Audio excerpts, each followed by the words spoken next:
Hi, my name is Sheikh Abdul from gold medal YouTube சேனலுக்காக நம்ம இன்னைக்கு வந்திருக்க இடம் தான் பஞ்சப்பூர்.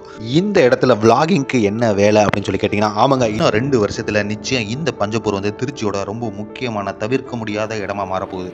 இந்த இடத்த பற்றி நல்லா தெரிஞ்சவங்க இந்த ஏரியா திருச்சியை உச்சத்துக்கே கொண்டு போக போகுது அப்படிங்கிற மாதிரி சொன்னாங்க. ஸோ அப்படி என்ன தான் இருக்குது இந்த ஏரியாவில், அப்படி என்ன தான் நடக்குது அப்படின்னு சொல்லி நம்ம கேட்டோம். அப்போ தான் நம்மளுக்கு சொன்னாங்க, கிட்டத்தட்ட 800 கோடியில் இன்டெகிரேட்டட் பஸ் டெர்மினல், கிட்டத்தட்ட இந்த சென்னையில் இருக்கு பாருங்க கிளாம்பாக்கம் பஸ் ஸ்டாண்டு, அந்த மாதிரியான ஒரு பஸ் டெர்மினல் இந்த பஞ்சப்பூரில் உருவாக்கிட்டு இருக்கு. ஸோ அது மட்டும் இல்லை, கிட்டத்தட்ட 600 கோடியில் டைடில் பார்க்க கட்டிக்கிட்டு இருக்காங்க. இது இல்லாமல் 77 கோடியில் centralised vegetable and fruits market. So இந்த மார்க்கெட்டுமே இங்கே தான் வந்து தயாராகிட்டு இருக்கு. இதெல்லாம் இல்லாமல் சிப்காட்டு, ஒலிம்பிக் அகாடமி, கலைஞர் நூற்றாண்டு நூலகம், அதே மாதிரி ரொம்ப பிரம்மாண்டமாக 5 ஏக்கரில் ஒரு மியூசியம் வேற உருவாகிட்டு இருக்கு. ஸோ இந்த விஷயங்களை எல்லாம் ஓவர் டேக் பண்ற மாதிரியான இன்னொரு ப்ராஜெக்ட் பற்றி சொன்னாங்க. கிட்டத்தட்ட 300 கோடியில் 10 மில்லியன் லிட்டர் சாக்கடை நீரை சுத்திகரிச்சு நல்ல தண்ணியாக மாற்றி அதை வாய்க்காலில் விடுற மாதிரியான ஒரு திட்டம்.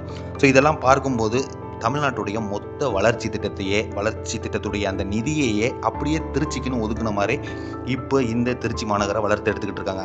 ஸோ இந்த மாதிரியான திட்டங்கள் நடைமுறைப்படுத்தும் போது மதுரை, கோயம்புத்தூர் மாதிரியான கார்பரேஷன்ஸ் எல்லாமே திருச்சிக்கு பின்னாடி போக வேண்டிய சூழ்நிலை ஏற்படும். ஸோ இந்த விஷயங்களெல்லாம் நம்ம கேள்விப்படும் போதே நம்மளுக்கு ரொம்ப இன்ட்ரெஸ்ட் ஆச்சு. ஸோ இந்த ப்ராஜெக்ட்ஸை பற்றி தெரிஞ்சுக்கணும் அப்படின்னு சொல்லி நம்மளுக்கும் ரொம்ப ஆர்வமாச்சு. சரி, இந்த விஷயங்களெல்லாம் நேரில் பார்க்கலாமா அப்படின்னு சொல்லி கேட்டோம். ஏதாவது ஒரு ப்ராஜெக்ட்ஸ் வந்து கம்ப்ளீட் ஆகி ரன் ஆகிட்டு இருக்கு அப்படின்னு சொல்லி கேட்டோம்.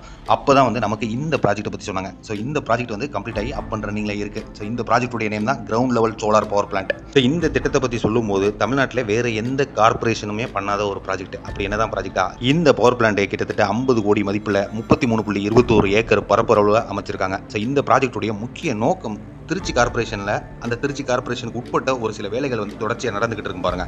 ஸோ அந்த ப்ராஜெக்ட்ஸ்க்கெலாம் மின்சாரம் தேவைப்படும். ஸோ இந்த விஷயங்களுக்காக drinking water supply, sewage maintenance, street lights, அதே மாதிரி அந்த திருச்சியோட அந்த கவர்மெண்ட் பில்டிங்ஸ்க்கு தேவையான கரண்ட், ஸோ இந்த மாதிரியான விஷயங்களுக்கு இந்த மாதிரியான பயன்பாட்டு இருக்குது. கிட்டத்தட்ட வந்து 3433 லோ வோல்டேஜ் கனெக்ஷன்ஸை டிஎன்இபிட்டேருந்து திருச்சி கார்பரேஷன் வாங்கியிருக்காங்க. ஸோ இந்த கனெக்ஷன்ஸ்க்காக கரண்ட் பில்லு ஒன்று வரும் இல்லையா? ஸோ இந்த கரண்ட் பில்லுக்காக டிஎன்இபிக்கு திருச்சி கார்பரேஷன் ஒரு ஆண்டுக்கு எவ்வளோ செலுத்துறாங்க அப்படின்னாக்க கிட்டத்தட்ட 14.8 கோடி. ஸோ இது மட்டும் இல்லை, ஹை வோல்டேஜ் கனெக்ஷன்ஸ் ஒரு சில விஷயங்கள் இருக்கு. குடிநீர் ஏற்ற நிலையங்கள், ஸோ இந்த குடிநீர் ஏற்ற நிலையங்களுக்காக 8 ஹை வோல்டேஜ் மின் இணைப்புகள் திருச்சி கார்பரேஷன் வந்து டிஎன்இபிட்டேருந்து வாங்கியிருக்காங்க. ஸோ இது மட்டும் இல்லாமல் கழிவுநீர் உந்து நிலையம், இந்த கழிவுநீர் உந்து நிலையங்களுக்காக 10 ஹை வோல்டேஜ் கனெக்ஷன்ஸ் வாங்கியிருக்காங்க.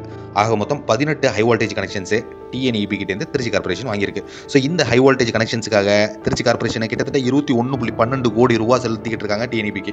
ஸோ மேற்சொன்ன மாதிரி லோ வோல்டேஜ் கனெக்ஷன்ஸுக்கு 14.8 கோடி, ஹை வோல்டேஜ் கனெக்ஷன்ஸுக்கு 21.12 கோடி, மொத்தம் பார்த்தோம்னா 35.20 கோடி ரூபா வந்து திருச்சி கார்பரேஷன்ஸ் வருஷம் டிஎன்இபிக்கு செலுத்திக்கிட்டு இருக்கு.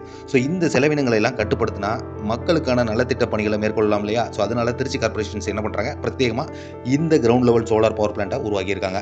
இந்த பவர் பிளான்ட்ல கிட்டத்தட்ட 29,328 சோலார் பேனல்ஸ் வந்து பொருத்தப்பட்டிருக்கு. எல்லாமே ஹை குவாலிட்டியில். ஸோ இந்த எண்ணிக்கைகள் மூலமாக இவங்க நாள் ஒன்றுக்கு கிட்டத்தட்ட 43,000 யூனிட் கரண்ட்டை வந்து ப்ரொடியூஸ் பண்ணுறாங்க. ஸோ வருஷத்துக்கு கால்குலேட் பண்ணோம்னு வச்சுக்கோங்களேன், கிட்டத்தட்ட 159.78 லட்சம் யூனிட்ஸை இங்கே ப்ரொடியூஸ் பண்ணிக்கிட்டு இருக்காங்க. ஸோ இப்படி ப்ரொடியூஸ் பண்ணுற இந்த கரண்ட்டை இவங்க டிஎன்இபிக்கு திருப்பி ஷேர் பண்ணிடுவாங்க. ஸோ இதன் மூலமாக இந்த திருச்சி கார்பரேஷன்ஸ்க்கு கிட்டத்தட்ட 8.94 கோடி அந்த அமௌண்ட் வந்து இந்த கரண்ட் மூலமாக கிடைக்கும். ஸோ அதான் வந்து மொத்த தொகை 35.20 கோடி ரூபா வந்து செலுத்துறாங்க பாருங்க, கார்பரேஷன் செலுத்துறாங்க பாருங்க டிஎன்இபிக்கு.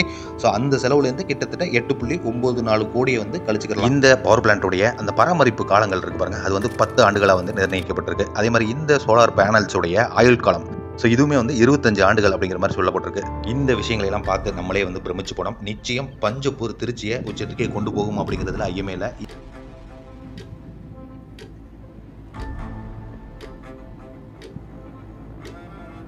மக்களே, இந்த விஷயங்களை எல்லாம் பார்த்து கேட்டு தெரிஞ்சுட்டு நம்ம இங்கேருந்து கிளம்புறதுக்கான டைம் வந்தாச்சு. இந்த மாதிரியான இன்ட்ரெஸ்டிங் vlogsக்கு நம்மளுடைய கோல்டு மெடல் சேனலை மறக்காமல் சப்ஸ்கிரைப் பண்ணுங்கள். இந்த பதிவை லைக் பண்ணிவிட்டு உங்களுடைய நண்பர்களுக்கும் மறக்காமல் ஷேர் பண்ணிடுங்க. தேங்க்ஸ் ஃபார் வாட்சிங் மக்களே.